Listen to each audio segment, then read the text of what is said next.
بسم اللہ الرحمن الرحیم وَلَقَدْ يَسَّرْنَا الْقُرْآنَ لِلذِّكْرِ فَهَلْ مِن مُدَّكِرٍ۔ السلام علیکم ورحمۃ اللہ۔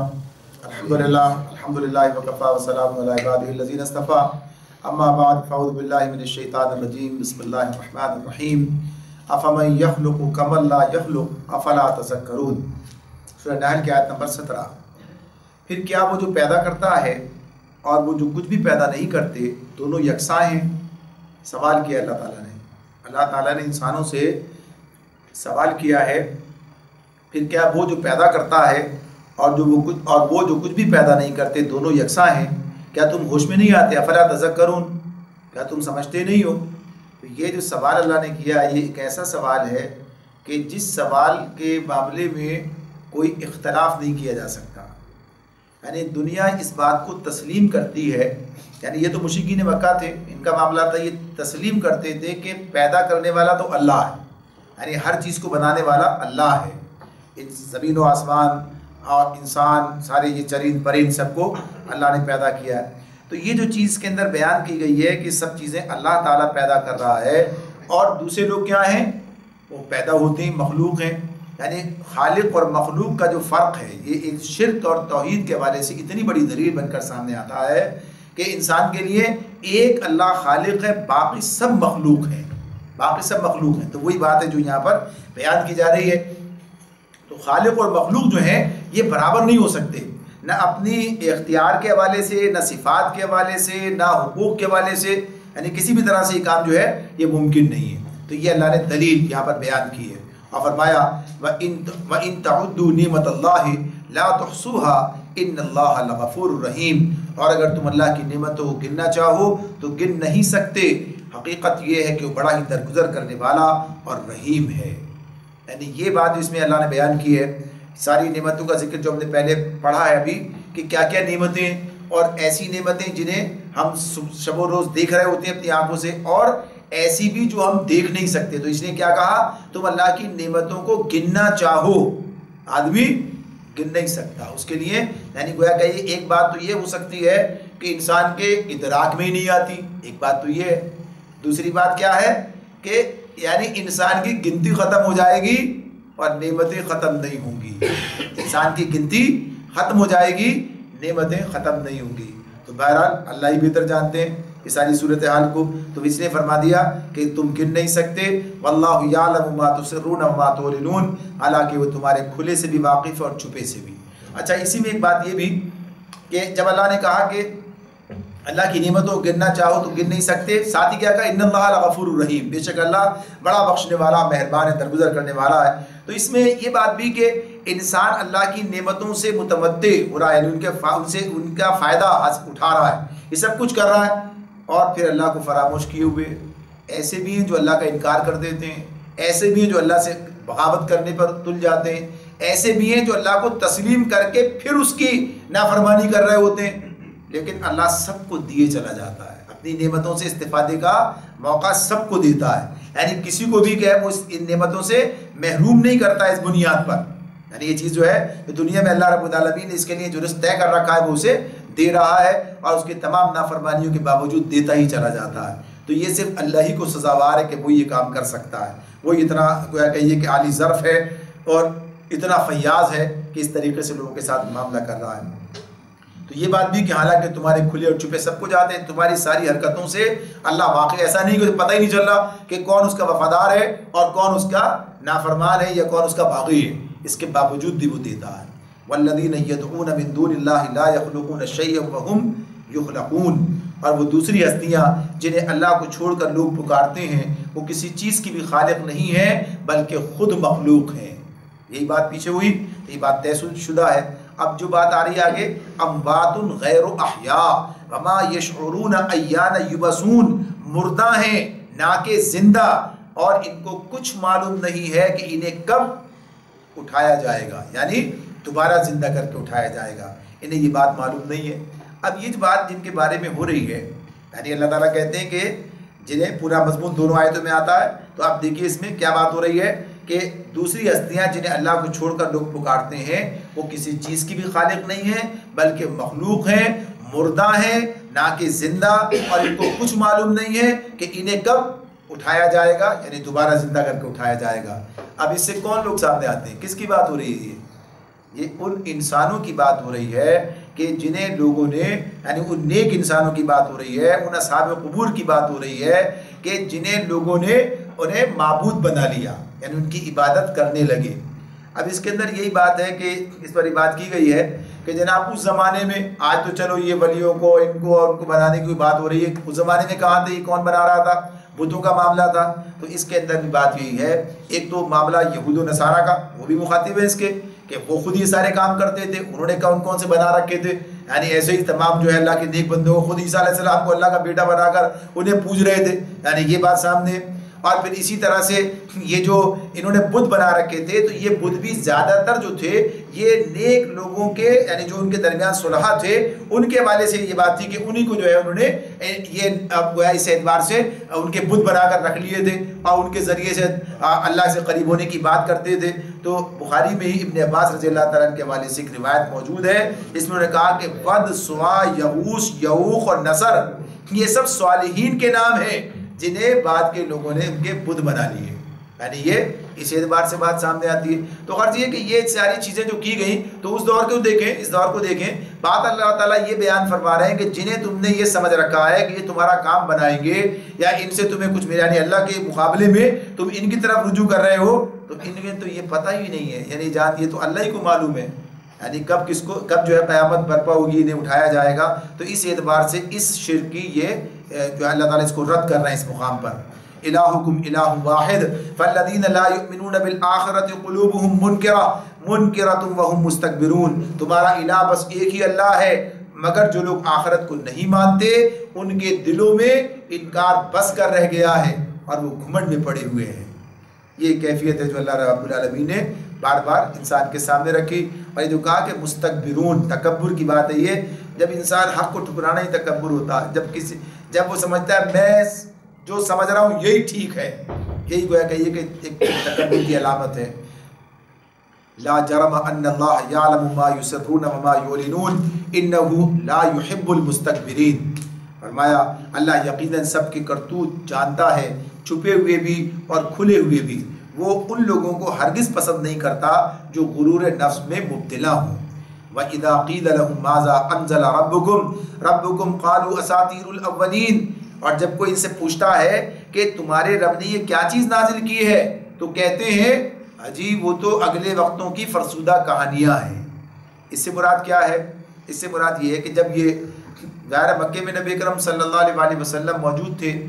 اب اگر باہر کا کوئی آدمی، مکے سے باہر کا کوئی آدمی مکے والوں سے یعنی قریب کے لوگوں سے پوچھتا کہ بھیا آپ کے یہاں سنا ہے کہ کوئی نبی آئے ہیں، کوئی صاحب اس طرح سے بات کر رہے ہیں، تو آپ کا ان کے بارے میں کیا خیال ہے، معلوم کرنا چاہتے.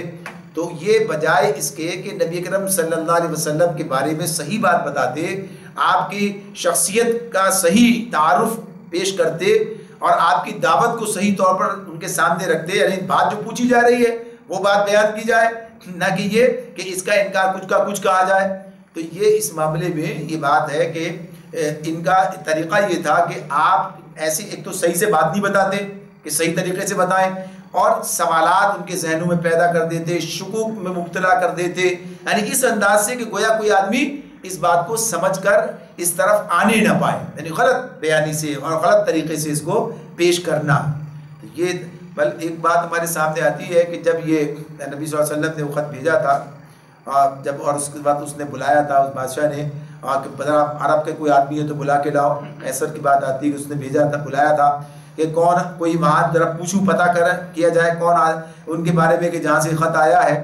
تو ابو سفیان جو اس وقت مسلمان نہیں ہوئے تھے وہ وہاں گئے ہوئے تھے تجارت کے لیے، انہیں بلایا تھا اور بلا کے ان سے جو گفتگو شنید ہوئی ہے تو جو وہ کتاب آتی وہ تفصیل سامنے آتی ہے کتابوں میں ہمارے، تو اس میں ان کے اپنی زبانی جو بات آتی ہے سامنے وہ یہ کہ جب وہ سوال کر رہا تھا ان کے بارے میں تو ابو سفیان کہتے ہیں کہ اگر مجھے میرا دل چاہتا تھا کہ غلط بات بتاؤں، اگر مجھے تردید ہو جانے کا اندیشہ نہ ہوتا تو شاید میں ایسے ہی کرتا.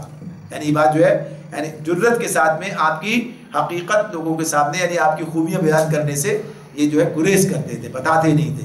تو اللہ تعالیٰ آگے کہتے ہیں لِيَحْمِلُوا أَوْزَارَهُمْ كَامِلَةً يَوْمَ الْقِيَامَةِ يَوْمَ الْقِيَامَةِ وَمِنْ أَوْزَارِ الَّذِينَ يُضِلُّونَهُمْ بِغَيْرِ عِلْمٍ أَلَا سَاءَ مَا يَزِرُونَ. یہ باتیں وہ اس لیے کرتے ہیں کہ قیامت کے روز اپنے بوجھ بھی پورے اٹھائیں اور ساتھ ساتھ کچھ ان لوگوں کے بوجھ بھی جنہیں یہ بر بنائے جہالت گمراہ کر رہے ہیں. یعنی کیسی سخت ذمہ داری ہے جو یہ اپنے سر لے رہے ہیں. یہ جو ظاہر غلط جو ہے آپ کے بارے میں بتائیں گے, جو آدمی آتے آتے رک جائے گا تو اس کا وبال بھی ان کے سر جائے گا. وہ اپنا تو بھگتے گا ہی, لیکن یہ گمراہ کرنے کا اور عذاب جو ہے پائیں گے.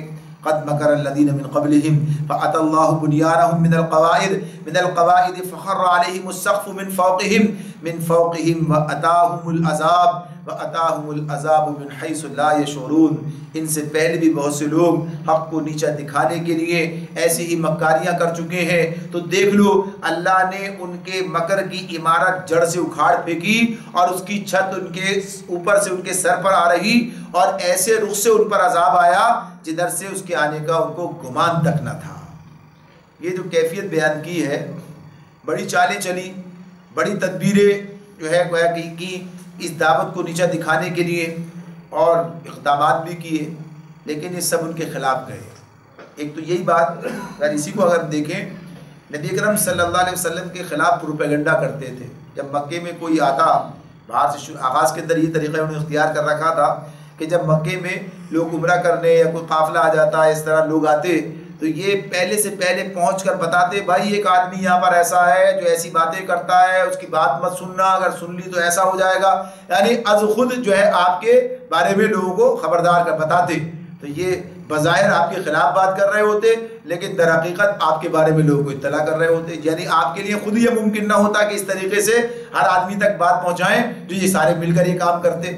تو یہ جو اللہ شر سے خیر نکالتا پھر, اور یہ ان کے خلاف جا رہی تھی بات, لوگ آپ سے واقف ہو کر آپ کی طرف آ رہے تھے. ایک بات یہ. دوسری بات یہ کہ جو انہوں نے طے کیا, نبی صلی اللہ علیہ وسلم جب مکہ چھوڑ کر مدینے چلے گئے تو انہوں نے شاید اپنے آپ میں بہتر سمجھا, یعنی اس اعتبار سے بھی چلو معاملہ جو ہے اس طرح نکال دیا, باہر کر دیا, بڑا کام کیا, لیکن ان کے خلاف کیا سارا معاملہ اس اعتبار سے. یہ سب چیزیں جو ہیں تو گویا جس چیز کو انہوں نے سمجھا کہ یہ ہمارے حق میں, وہ ان کے خلاف گئی. تو یہ اپنی چالیں چلتے رہے, اللہ اپنی حکمت عملی کے تحت کام کرتا رہا اور نتیجہ ان کے خلاف ہی نکل کر آیا. بدر کے معاملے میں بھی یہ بات ہمارے سامنے آتی ہے کہ لوگ ابو جہل سے یہ بات کہہ رہے تھے چلو واپس چلتے ہیں, کوئی مسئلہ نہیں, اب قافلہ بچ کے نکل گیا اور بس اب چھوڑو. لیکن ظاہر سی بات تھی کہ اللہ وہ سمجھ رہا تھا کہ میں مٹا دوں گا, لیکن یہ اللہ خود بلا رہا تھا اس کو مٹانے کے لیے. تو یہ اپنے طور پر جو کام کر رہے ہوتے ہیں سمجھتے ہیں ہم یہ مٹا رہے ہیں, لیکن خود مٹنے کی تیاریاں کر رہے ہوتے ہیں.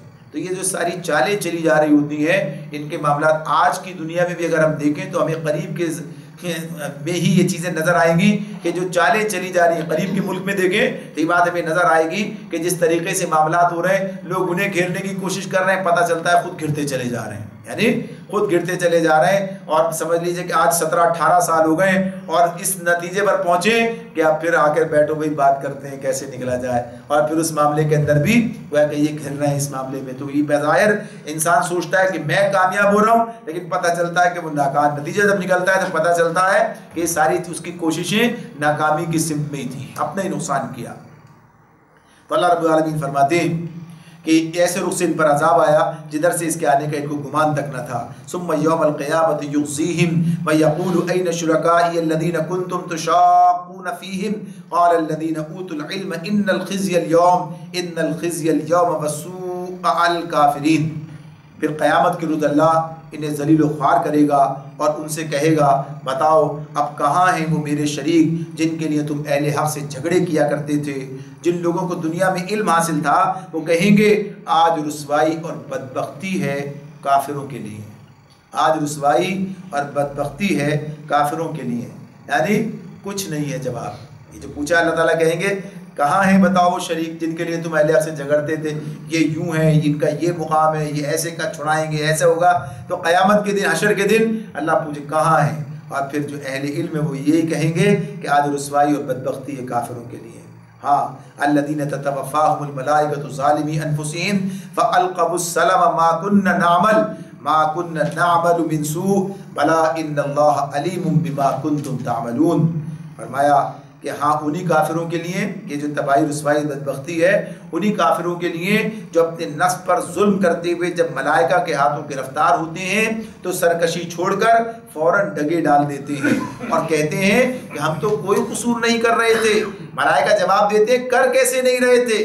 اللہ تمہارے کرتوتوں سے خوب واقف ہے، اللہ تمہارے کرتوتوں سے خوب واقف ہے. فادخلوا ابواب جہنم خالدین فیہا فلبئس مثوى المتکبرین. اب جاؤ جہنم کے دروازوں میں گھس جاؤ، وہیں تم کو ہمیشہ رہنا ہے. بس حقیقت یہ ہے کہ بڑا ہی برا ٹھکانہ ہے متکبروں کے لیے. تو اس مقام پر یہ بات کی گئی ہے کہ یہ بھی ان آیات میں سے ایک آیت ہے، یعنی ان متعدد آیات میں سے جو عذاب برزخ کی بات جو ہے وہ بیان کرتی ہیں. یعنی اس میں پتہ چلتا ہے کہ برزخ قبر جو ہے یہ علامت ہے، استعارے کے طور پر جو ہے یہ لفظ استعمال ہوتا ہے عالم برزخ کے لیے. مجازاً یہ قبر کا لفظ جو ہے وہ استعمال ہوتا ہے. یہ قبر کی بات ہو رہی ہوتی ہے تو اس سے مراد کیا ہے؟ عالم برزخ کی بات ہے. جو تصور کیا جاتا ہے نا کہ یہ جو درمیانی وقفہ ہے اس کے اندر کچھ نہیں، یعنی کوئی حیثیت ہی نہیں ہے انسان کی، تو اس کے بارے میں اگر ہم غور کریں، جیسے یہ بات آ رہی ہے اس کے اندر بات سامنے آئی ہے کہ جب انہیں ان کی روح قبض کرتے ہیں فرشتے، تو روح قبض کرنے کے اگر جیسے کہا نا کہ روح قبض کر لی، جسم سے روح جدا ہوئی، معاملہ ختم ہو گیا. اور اب جب دوبارہ جسم کے اندر داخل کی جائے گی، اب دوبارہ پھر آدمی جب اٹھے گا درمیان کچھ نہیں ہے.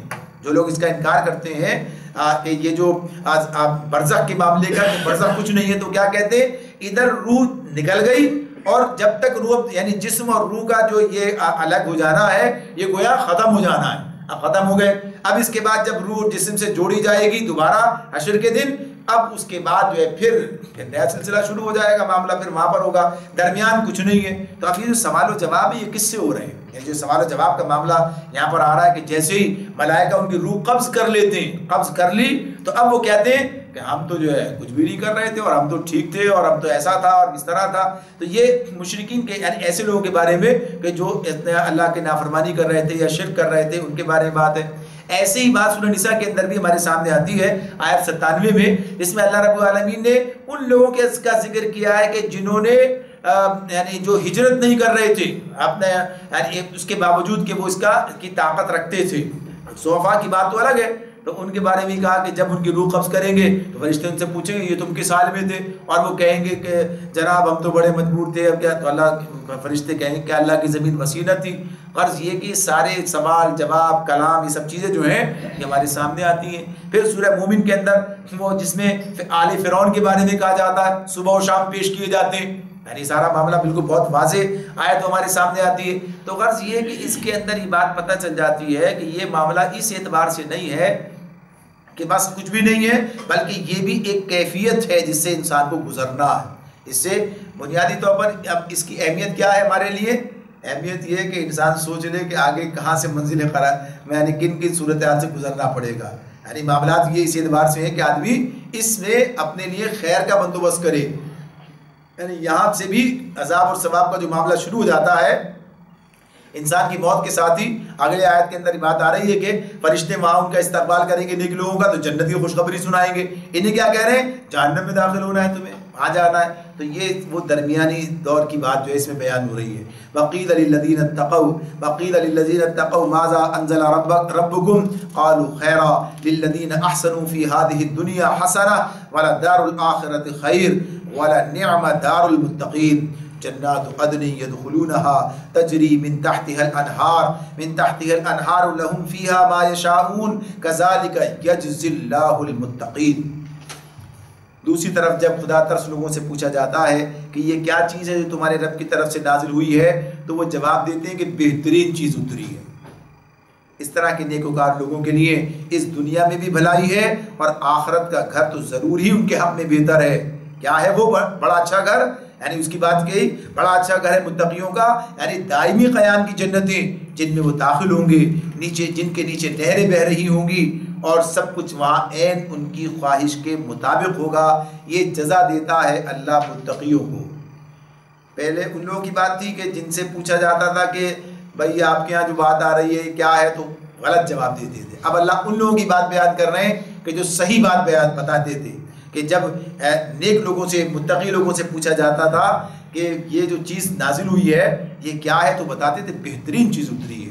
آج بھی آپ دیکھیں کہ بعض لوگوں کا معاملہ یہ ہوتا ہے، یعنی ایک تو حسد کی بات ہوتی ہے، یعنی آج کے دور میں اگر ہم دیکھیں تو کیا ہوتا ہے، کسی چیز کے بارے خود کر رہے ہوتے ہیں، کیا کہتے ہیں، نہیں بہت صحیح، خراب ہے، صحیح نہیں ہے، اور اس طرح ہے، اور اس سے بڑا نقصان ہے، اور ہم تو بس بھگت رہے ہیں، اور یہ یعنی لوگوں کی کیفیت کیا ہوتی ہے کہ دوسروں کے لیے یہ اس طرح سے گویا کہیے کہ خیر کی بات، اچھی بات جو ہے منتقل کرنے میں بخیل ہوتے ہیں، شاید ہمارا کوئی نقصان کر دیں گے، یعنی اس معاملے میں اس طرح سے بعض لوگ کہتے ہیں نہیں بھائی یہ بات تو ہے بڑی زبردست ہے، بہت اچھا ہے، بہت عمدہ ہے، آپ بھی کیجئے اس طرح، یعنی یہ انسان کی فطرت کا معاملہ ہے کیسا ہے۔ تو یہاں وہ کہ بات اس کی نہیں ہے، یہاں تو معاملہ انہی لوگوں کا ہے کہ جو واقعی نیک لوگ ہیں، جو کہ اس دعوت کو پھیلا رہے ہیں، ان کا معاملہ کیا ہے، وہ تو یہ بات بیان کرتے ہی ہیں کہ ہاں جو چیز آئی ہے بڑی زبردست چیز ہے، بہت عمدہ، بہت اعلیٰ ہے۔ اور ایسے ہی جو نیک یعنی جو صحیح فکر کے لوگ ہیں، جیسے ایسے لوگ بھی سامنے آ سکتے ہیں کہ جو اس پر ایمان لانے سے پہلے یعنی بالآخر ان کو یعنی اتنے ان کی سلیم الفطرت کیفیت ہے وہ انہیں ایمان تک لے کے جائے گی کہ وہ بات کو کم سے کم صحیح بیان کریں، وہ بتائیں کہ ہاں یہ آدمی جو ہے یہ بات ٹھیک کہہ رہا ہے، یہ آدمی ایسا ہی آدمی ہے، یہ کہ ان کے بارے میں غلط بیانی نہ کریں۔ جیسے ہمارے صاحب میں نے مثال دی تھی آپ کو ابو سفیان کے بارے میں کہ جب ان سے انہوں نے سوالات کیے، صحیح جوابات دیے، صحیح جوابات، بالآخر مسلمان تو ہو گئے نا، اللہ نے ایمان کی توفیق دے دی انہیں، یعنی اس موقع پہ انہیں صحیح بات بتائی، حالانکہ مسلمان نہیں ہوئے تھے مگر بتائی یہ بات کہ ہاں ایسا ہی ہے، کبھی ایسا نہیں ہوا، ایسا نہیں ہوا، جو اتنے سوالات پوچھے صحیح جوابات دیتے گئے، اور اللہ نے بہرحال بھی ایک موقع آیا کہ انہیں ایمان کی توفیق بھی دی۔ تو یہ بات اپنی جگہ پر ہے کہ صحیح بات کو صحیح کہنا یہ بھی ایک نیکی کی بات ہے، خوبی کی بات ہے یہ۔ تو یہاں تو اللہ نے ان لوگوں کی بات کی ہے کہ جو اہل تقویٰ ہے، یعنی ان کے بارے میں کہ وہ اس کو صحیح تصویر پیش کرتے ہیں، بتا رہے ہوتے ہیں کہ کیا چیز ہے، اور اس کے نتائج پھر ان کے سامنے آتے ہیں۔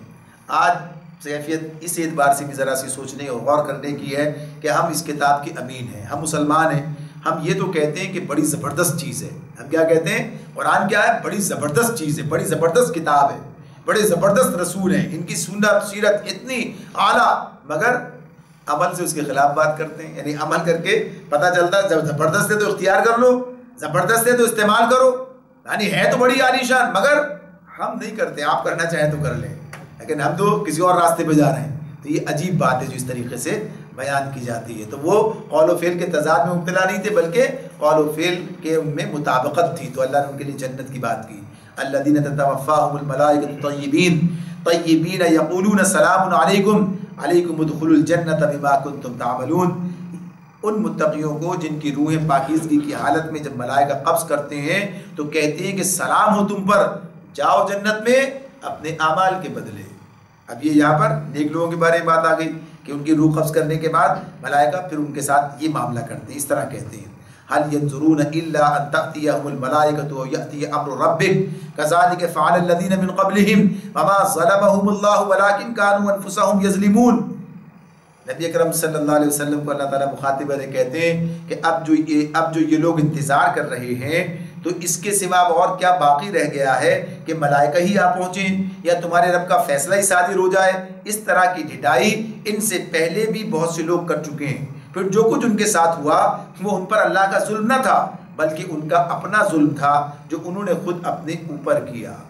یعنی یہ کیفیت کہ سب چیزیں بتائی گئی، دلائل دیے جا رہے ہیں، اب بھی نہیں سمجھتے اور غلط راستے پہ جا رہے ہیں، تو یہ اپنا نقصان خود کر رہے ہیں۔ اللہ نے جو ہے کہیے کہ تفہیم کا، تعلیم کا، تلقین کا، نصیحت کا حق ادا کر دیا اس کتاب میں، تمام دلائل بیان کر کے۔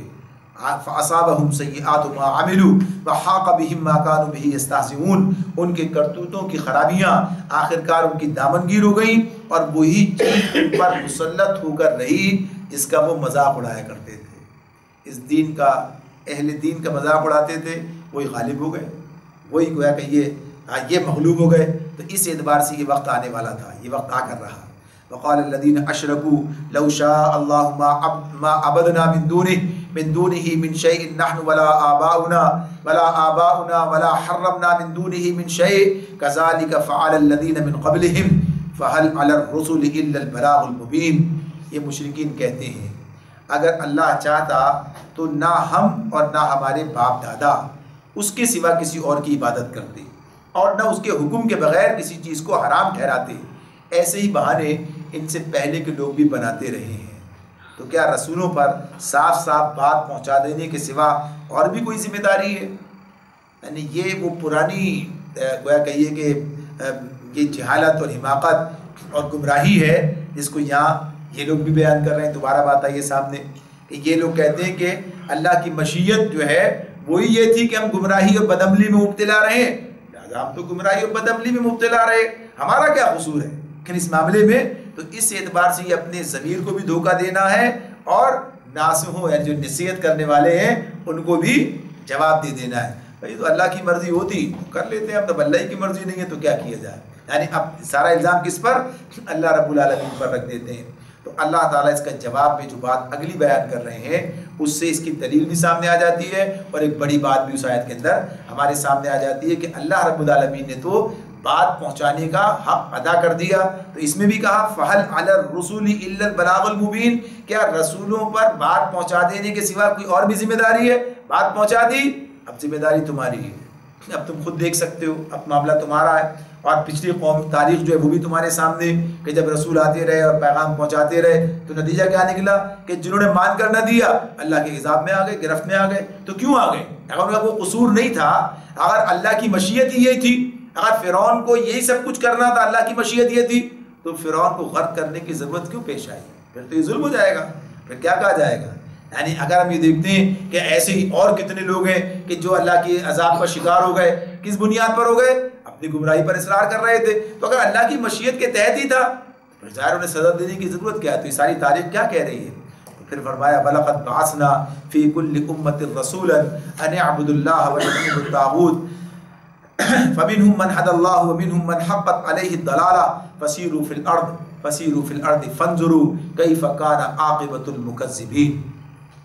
فرمایا اللہ تعالیٰ نے کہ ہم نے ہر امت میں ایک رسول بھیج دیا ہے، ہم نے ہر امت میں ایک رسول بھیج دیا، اس کے ذریعے سے سب کو خبردار کر دیا کہ اللہ کی بندگی کرو اور طاغوت کی بندگی سے بچو.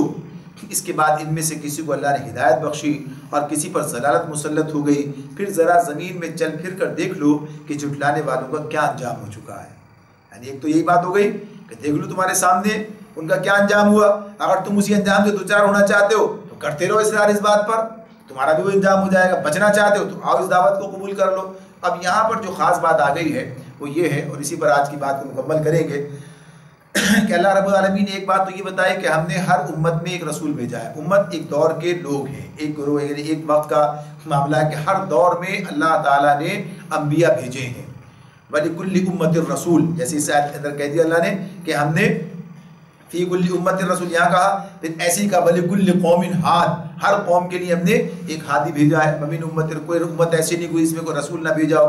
یعنی ہر دور کے اندر اللہ تعالیٰ نے یہ انتظام کیا کہ لوگوں کو صحیح بات بتانے کے لیے اللہ نے اپنے رسول مبعوث کیے، لیکن ان کے ذمے یہ کام لگایا کہ وہ لوگوں کو صحیح بات بتائیں. یہ بات ایک تو اس کے اندر یہ بات سامنے آ جاتی ہے. پھر اسی کے سورہ فاتر میں کہا وَإِن مِّنْ أُمَّةٍ إِلَّا خَلَا فِيهَا نَذِيرٌ، کوئی امت ایسی نہیں گزری جس کے اندر کوئی ڈرانے والا نہ آیا ہو. یعنی اتنی تکرار سے اللہ نے بات کو بیان کیا. ایک بات تو یہ ہوئی. دوسری بات اس کے اندر ہمارے سامنے یہ ہے کہ اللہ تعالیٰ یہ بات بتا رہے ہیں کہ ہر نبی کی، ہر رسول کی دعوت کیا تھی؟ اعبدوا اللہ واجتنبوا الطاغوت، اللہ کی بندگی کرو اور طاغوت کی بندگی سے اجتناب کرو، یعنی طاغوت کی بندگی نہ کرو. اسے دوسرے عنوان سے جب بیان کیا، یعنی دوسری مقام پر کیا کہا کہ اللہ پر ایمان لا فَمَن يَكْفُرْ بِالطَّاغُوتِ وَيُؤْمِن بِاللَّهِ، کس نے طاغوت کا کفر کیا، انکار کیا اس کا، اور اللہ پر ایمان لایا، یعنی مومن کی یہ شان بتائی. اس طرح سے پھر اس نے اللہ کو مضبوط سہارا تھام لیا جو کبھی ٹوٹنے والا نہیں ہے. تو اب یہ اس کے اندر جو بات بیان ہو رہی ہے کہ دعوت یہ ہے، یہاں پر اس چیز کو ہمیں اپنے سامنے رکھنا چاہیے. ایسے مقامات جو قرآن مجید میں آتے ہیں جو متعین کر دیتے ہیں کہ دعوت اصلاً ہے کیا. آج صورتحال یہ بن گئی ہے کہ دعوت کے معاملے میں بھی مسلمان جو ہے وہ گویا کہیے کہ ایک طرح سے کنفیوز ہیں. یعنی اس معاملے کس چیز کی دعوت دیں، دعوت کس چیز کی دینی ہے، یعنی دعوت کس چیز کی دینی ہے اس معاملے میں.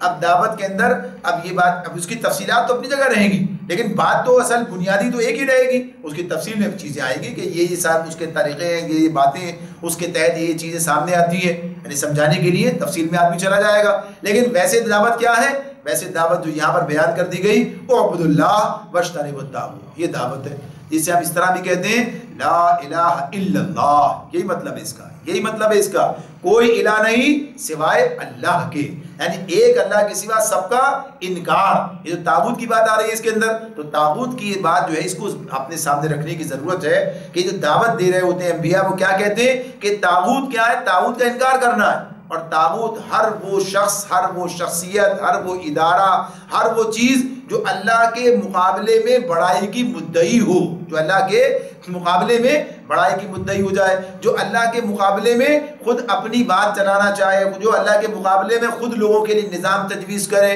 جو لوگوں کی گردنوں میں اپنی غلامی اور اپنی اطاعت کا قلادہ ڈالے اور اللہ کا نکال دے، یعنی اللہ کے مقابلے میں یہ کام کرے۔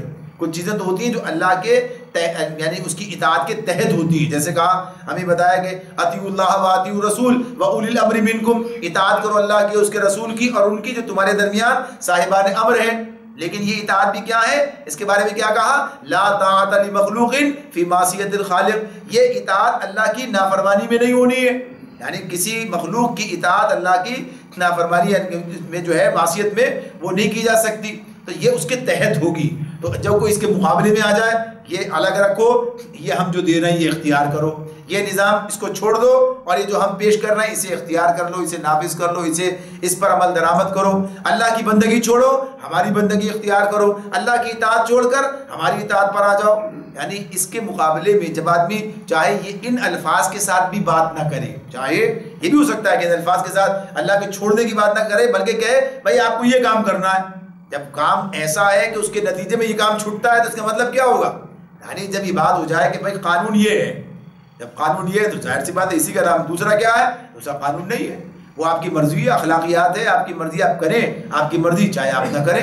نہیں، جب اس طرح سے بات آ جائے اس کا دل چاہے کرے اس کا دل چاہے نہ کرے، تو یہ معاملہ کیا ہے، یہ آزاد لوگوں کے اس پر ہے۔ قانون کیا ہے، قانون تو اس کو تحفظ فراہم کر رہا ہے، قانون جو ہے اس کو جو لا قانونیت کی بات ہے، یعنی جو اسلام کے حوالے سے، تو اس اعتبار سے کیا کہیے کہ وہ اس کے مد مقابل ہے۔ تو اسی طرح سے وہ تمام، تو اسے طغیان طاغوت کی بات ہم نے پیچھے پڑھی ہے کہ طاغوت کیا ہے، طغیان سے، طغیان کیا ہے کہ جو اپنی حدوں کو توڑ کر، جیسے دریا میں طغیانی آتی ہے تو دریا اپنی حدوں کو توڑ کر باہر نکل جاتا ہے، تو ایسے ہی بندہ جب بندگی کی حدوں کو توڑ کر اور خدائی کے اندر دخیل ہونے لگتا ہے، جو اللہ کے اختیارات ہیں اور جو اللہ کا حق ہے وہ جب کلیم کرنے لگتا ہے اور جب اس کے اندر تصرف کرنا چاہتا ہے تو طاغوت بن جاتا ہے، جب اس کے اندر تصرف کرنے لگتا ہے تو طاغوت بن جاتا ہے۔ تو اس اعتبار سے ہر اس چیز کی انکار کرنا جو طاغوت بن جائے، یعنی اللہ کے مقابلے میں اپنی بڑائی کا مدعی ہو اور لوگوں سے اس کی پابندی کرانا چاہے، تو عبادت بمانی اطاعت، یعنی بات بار بار ہوتی ہے، یعنی اس کے اندر اس کا یہ پہلو زیادہ غالب ہے، زیادہ غالب ہے۔ اور ابھی پیچھے ہم نے یہ بات پڑھی تھی، اس کے اندر یہ بات آپ کے سامنے آ گئی تھی، یعنی یہ جو شرک کی بات تھی کہ شرک عملی اعتقادی اور شرک عملی کی بات ہوئی تھی نا، تفصیل میں آئی تھی بات، تو شرک عملی کیا ہے، اعتقاداً ان کو نہیں مانتے لیکن عملاً انہی کو تسلیم کرتے ہیں اور انہی کی حاکمیت کو جو ہے تسلیم کر کے اور اس کے ماتحت زندگی بسر کرنے پر راضی رہتے ہیں، یعنی شرک عملی کی بات آئی تھی پیچھے، تو وہی بات یہاں پر ہے۔ تو دعوت کیا تھی، اعبدوا اللہ واجتنبوا الطاغوت، اللہ کی بندگی اختیار کرو اور طاغوت کی بندگی اختیار نہ کرو، اس کے ساتھ کفر کرو، یکفر بالطاغوت۔ تو اب اس معاملے میں یہ بات ہمارے سامنے رہے کہ تمام انبیاء کی دعوت یہی تھی، تو اب ہماری دعوت کیا ہے، ہماری دعوت بھی یہی ہوگی، یعنی اپنی پوری زندگی میں اللہ کی بندگی اور انبیاء علیہ السلام کی پیروی اختیار کرو، یعنی یہی دعوت ہے نا ہماری۔ یہ دعوت ہم پیش کر رہے ہوتے ہیں، کیا پیش کر رہے ہیں کہ اپنی پوری زندگی میں اللہ کی بندگی اور انبیاء علیہ السلام کی پیروی اختیار کرو، یہ دعوت ہے۔ پھر اسی میں ہے کہ منافقت چھوڑ دو، یعنی کہنا کچھ کرنا کچھ، تناقض چھوڑ دو کہ ایک معاملے میں کریں گے اطاعت دوسرے معاملے میں نہیں کریں گے، یہ تناقض ہے یعنی اس معاملے میں۔ اور اس کی جو ہے کہیے کہ تکمیل کہاں ہوتی ہے، تکمیل اس طرح ہوتی ہے کہ پورا نظام اس کے تحت چلے اور ایسے لوگ چلائیں جو اللہ کے نیک بندے صالح، جن سے توقع کی جا سکتی ہے کہ یہ اس نظام کو لے کر چلیں گے، نہ کہ اللہ کے نافرمان اور باغی۔ تو بات ایک ہی ہے، بات دعوت ایک ہی ہے، اس کے جو کہیے کہ مقتضیات کے والے سے بات آ رہی ہے کہ منافقت چھوڑو، یہ تناقض چھوڑو، اور یہ جو ہے امامت کن کے ہاتھ میں جانی چاہیے، یہ اس کے مقتضیات، اس کے تقاضوں کے طور پر یہ بات ہے، ایسے ہو سکے گا وہ کام۔ تو یہ کسی ایک اس میں نہیں ہے عنوان میں، بلکہ پوری زندگی کے حوالے سے بات ہے یہ۔ تو اس چیز کو ہمیں اپنے سامنے رکھنا چاہیے. یہ ہے اصل دعوت جسے دنیا کے سامنے بھی پیش کرنا ہے اور خود اپنے ذہنوں میں اپنے لوگوں کے سامنے بھی پیش کرنا ہے. آج یہ بات اپنی جگہ ہے، یعنی آج یہ کیفیت چونکہ مسلمانوں کے اندر بھی کام کرنے کی ضرورت پیش آ رہی ہے، بات کرنے کی، یہ بات انہیں سمجھانے کی ضرورت پیش آ رہی ہے. تو دعوت تو اصلاً یہ ہے. نبی اکرم صلی اللہ علیہ وسلم نے نماز کی دعوت نہیں دی ہے، یعنی اس بات کو ذرا سا نماز کی اہمیت کو ختم کرنے کی بات نہیں، بلکہ کیا ہے، نماز کا حکم دیا ہے. نماز کا آپ نے حکم دیا، نماز ادا کرو. کسے حکم دیا ہے؟ جس نے یہ بات قبول کر لیا، عبد اللہ قبول کر لیا، تب اسے کیا ہے، نماز کا حکم دے گا. نماز پڑھو، نماز ادا کرو، نماز قائم کرو، روزہ رکھو، حج کرو. یعنی یہ سب کیا ہے، یہ حکم ہے. یہ دعوت نہیں ہے، یہ دعوت نہیں ہے، یہ حکم ہے. یہ کام کرنے ہوں گے. آج کا یہ دور جس کے اندر اتنا سوال پذیر ہو گیا ہے کہ آج اس کی بھی دعوت ہمیں دینی ہوتی ہے، آج ہمیں اس کی بھی دعوت دینی ہوتی ہے، اس لیے کہ ایک آدمی اللہ کی بندگی کو یعنی تسلیم کرتا ہے، دعویٰ کرتا ہے، مگر عملاً جو ہے وہ نماز پڑھنے کی تیار. حالانکہ اس کا مطلب کیا ہے، نماز پڑھو. اب اس کا یہ حکم ہے، یہ اللہ کا، اللہ کی بندگی جب قبول کر لی، اب اس کا مطلب کیا ہے، اللہ جو حکم دے رہا ہے اس کی تعمیل کرو. اب اس کی تو دعوت دینے کی بات نہیں، اللہ کا حکم بیان کرنے کی بات ہے. اللہ کا یہ بھی حکم ہے، اللہ کا یہ بھی حکم ہے، اللہ کا یہ بھی حکم ہے. قرآن سارے احکامات سامنے رکھتا ہے. لیکن آج بھی اس طرح بات کرنی پڑتی ہے کہ بھائی نماز پڑھنے کا یہ فائدہ ہے، نماز پڑھنے نہ پڑھنے کا یہ نقصان ہے. یعنی دعوت کے اندازے سے ہمیں پیش کرنا ہوتا ہے. تو یہ ہماری ضرورت بن گئی ہے آج کی، آج کے حالات کی بات ہے یہ. ورنہ اصلاً کیا بات ہے، اصلاً بات یہی ہے جو اس کے اندر بیان کی جا رہی ہے کہ یہ دعوت ہے جو آپ کو لوگوں کے سامنے رکھنی ہے. ورنہ لوگ سوچتے ہیں، بات کہتے ہیں یاری اللہ کی حاکمیت کی بات، ہر بات میں اللہ کی حاکمیت کی بات آ جاتی ہے. ہر بات کے اندر جو ہے کہ اللہ کے ساتھ جو معاملہ، باقی سب چیزیں، سارا جو عمل کی بات ہے، سارے بھائی اللہ کو تو سبھی مانتے ہیں، اللہ کو مانتے سب ہیں، اس طرح نہیں مانتے جیسے ماننا چاہیے. یعنی اللہ کی حاکمیت کو تسلیم کرے کہ اللہ ہی حاکم ہے اور اللہ تعالیٰ کے حکم کو ہی وہ حیثیت حاصل ہے کہ وہ ہماری انفرادی اور اجتماعی زندگی میں نافذ ہو جائے. اس اعتبار سے تو اس طرح سے یہ آیت جو ہمارے لیے بڑی رہنمائی کا ذریعہ ہے کہ ہم اپنی دعوت کا فوکس، یعنی دعوت، پہلی بات تو کہ دعوت ہی یہی ہے اور اسی پر فوکس کریں کہ یہ اصل دعوت ہے. یعنی اسی کو، باقی چیزیں اس کے تحت آتی ہیں. ظاہر اللہ کا حکم ہے بندگی کے تحت سارے کام کرنے جتنے اللہ رب العالمین نے ہمیں کرنے کا حکم دیا ہے. تو پھر انسان قرآن میں جتنی چیزیں پڑھتا جائے گا، نبی صلی اللہ علیہ وسلم کی سنت میں جو باتیں آتی جائے گی، آپ کی شریعت جو مطالبات کر رہی ہوگی، آدمی اس پر عمل پیرا ہوتا چلا جائے گا. جب اس نے یہ طے کر لیا کہ اس نے اللہ کی بندگی کرنی ہے اور اللہ کے سوا کسی کی بندگی نہیں کرنی ہے، یہی کلمہ لا الہ الا اللہ محمد رسول اللہ کا مطلب ہے. اللہ تعالیٰ ہمیں سمجھنے اور عمل کرنے کی توفیق عطا فرمائے.